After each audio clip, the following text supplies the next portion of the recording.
Hello, good morning, student. Myself Sulekha Divedi, and now we are learn subject of computer class 4, chapter 2, data and its storage.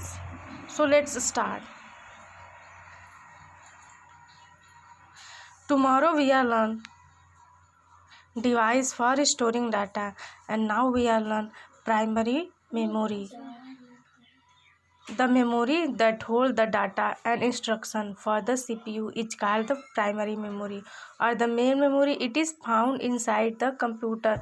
The CPU can get data directly from the primary memory very quickly. In other words, primary memory is very fast.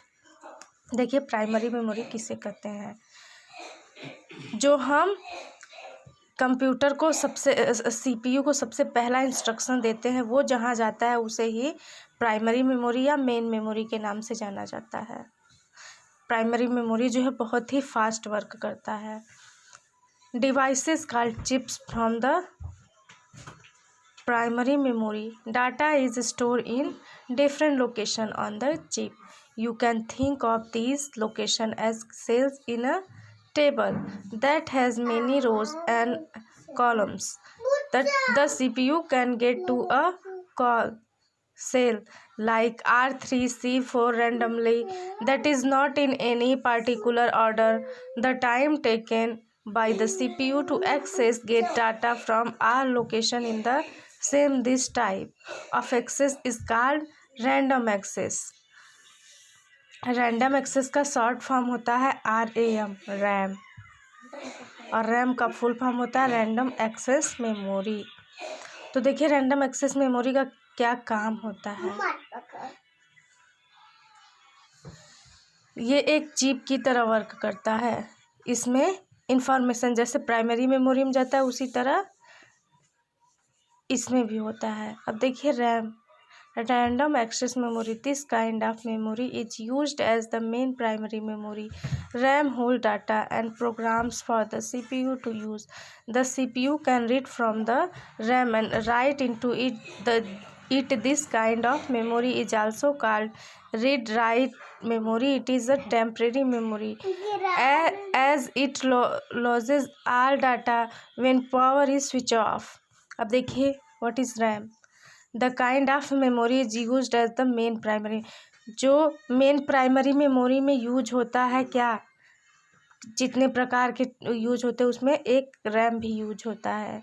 ये देखिए ये memory है और इसमें chips लगे हुए हैं. Temporary memory, RAM को टेम्परेरी मेमोरी भी कहा जाता है.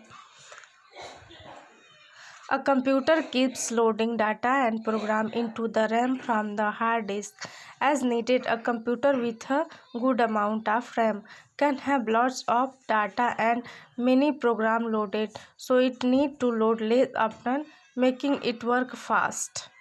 इससे क्या होता है, एक कंप्यूटर में कोई भी प्रोग्राम लोड करने के लिए रैम हार्ड डिस्क का काम करता है या ज़रूरत पड़ता है. Computer with a good amount of RAM, computer में जो है रैम की मात्रा बहुत अच्छी, बहुत सही होती है. जैसे मोबाइल फ़ोन में 3 GB 4 GB 6 GB 8 GB ऐसे होता है, लेकिन कंप्यूटर में 128 मतलब बहुत अच्छी में उसकी रैम पावर होती है.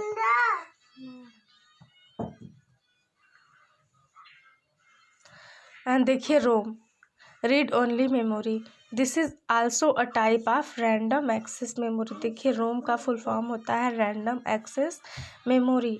Normally data can be written in a ROM by a user or a programme. देखिए जो डाटा होता है वह रोम में ही रन करता है. It can only be read, ये केवल रीड करता है. The data stored in a ROM is permanent. It is not lost on switching off the computer. यह अगर अचानक से कंप्यूटर का स्विच ऑफ भी हो जाता है तो यह लॉस्ट मतलब डिलीट नहीं होता है. The ROM in a computer store the program that run when the computer is started.